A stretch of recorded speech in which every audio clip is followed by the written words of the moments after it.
Hello friends, welcome back to my channel NCERT world. तो आज हम ज्योग्राफी क्लास 6 के एनसीईआरटी के चैप्टर फर्स्ट का थर्ड पार्ट देखने वाले हैं। इससे पहले ही हमने 2 पार्ट ऑलरेडी किए हुए हैं। अगर आपने वो नहीं देखे हैं तो प्लीज़ हमारे चैनल पर जाके आप वो देख सकते हैं, या फिर आपको उस दोनों पार्ट की लिंक डिस्क्रिप्शन बॉक्स में मिलेगी। तो चलिए हम इस चैप्टर को स्टार्ट करते हैं। So the next point is meteoroids. Meteoroids क्या होते हैं? The small pieces of rocks which move around the sun are called meteoroids. इसका मतलब ये है कि छोटे छोटे रॉक्स के पीसेस जो सिंपली सन के अराउंड मूव करते हैं उसे हम meteoroids कहते हैं. Sometimes these meteoroids come near the earth and then tend to drop upon it. कभी कभी क्या होता है कि वो जो मेटेरॉइड्स होते हैं, स्मॉल पीसेस ऑफ रॉक्स, वो अर्थ के बहुत ज़्यादा नज़दीक आते हैं, करीब आते हैं. देन वी जस्ट थिंक और जस्ट फील दैट कि वो अर्थ के ऊपर गिर रहे हैं.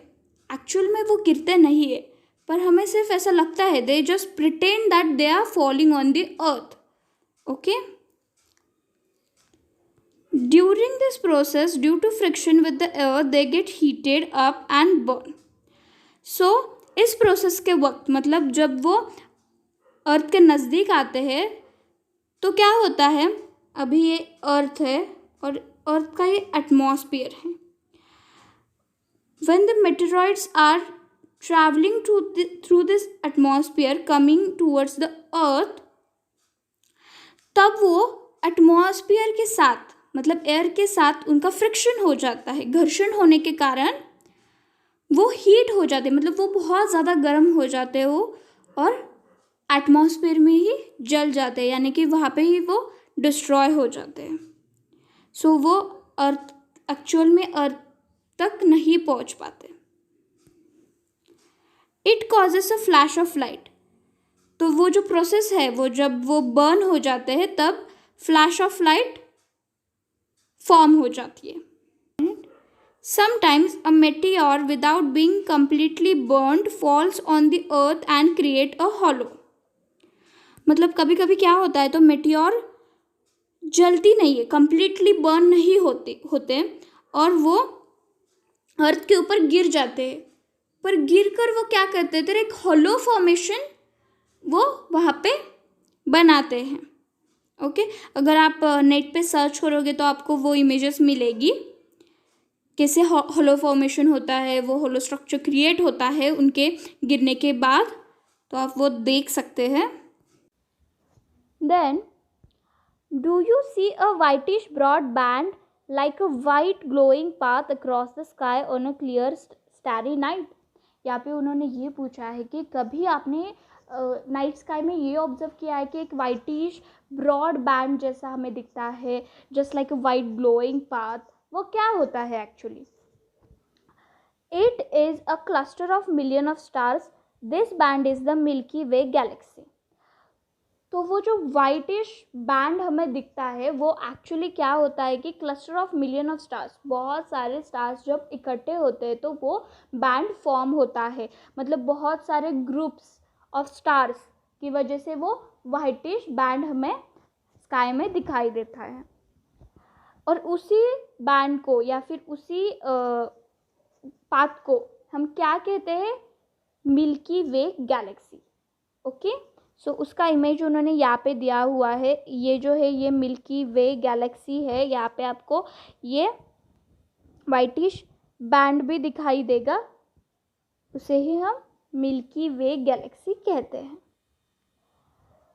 Our solar system is the part of this galaxy. तो हमारी सोलार सिस्टम जो अभी हमने पढ़ी है वो क्या है? उसी गैलेक्सी का एक पार्ट है.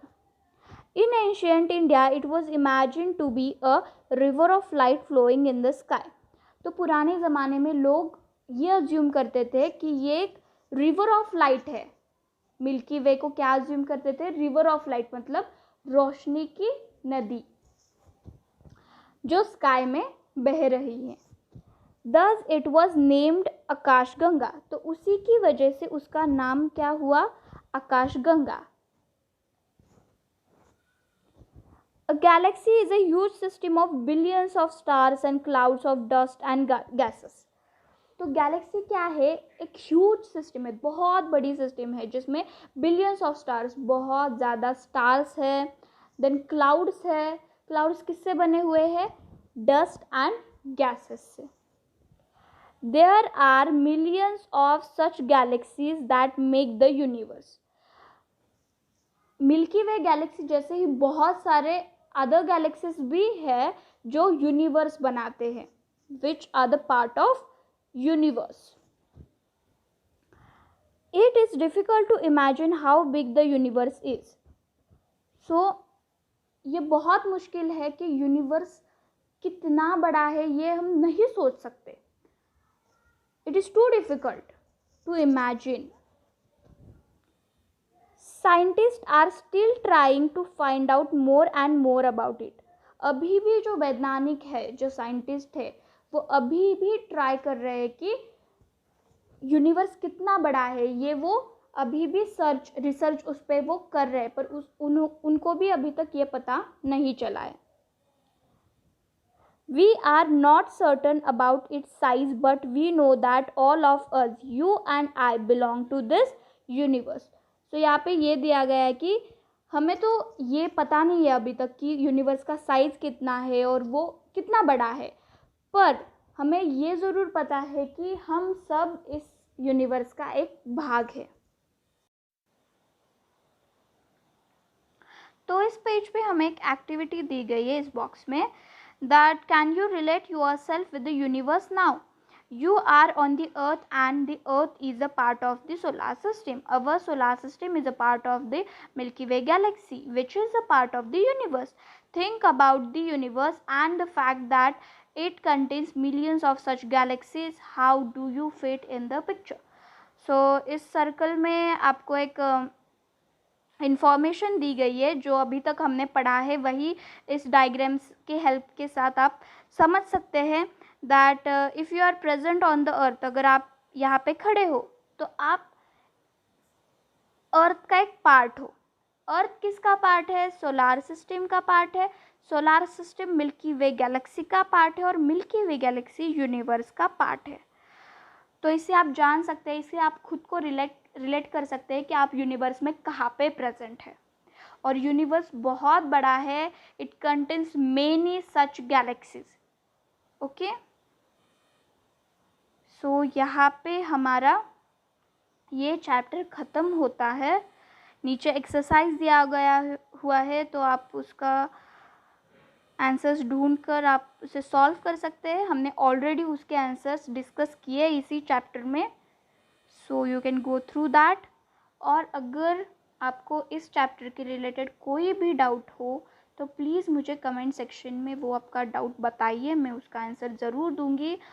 एंड अगर आपको ये वीडियो अच्छा लगा हो तो प्लीज़ इस वीडियो को लाइक कीजिएगा, शेयर कीजिएगा और हमारे चैनल NCERT वर्ल्ड को सब्सक्राइब ज़रूर कीजिएगा। सो हम नेक्स्ट चैप्टर में मिलेंगे। Thank you so much.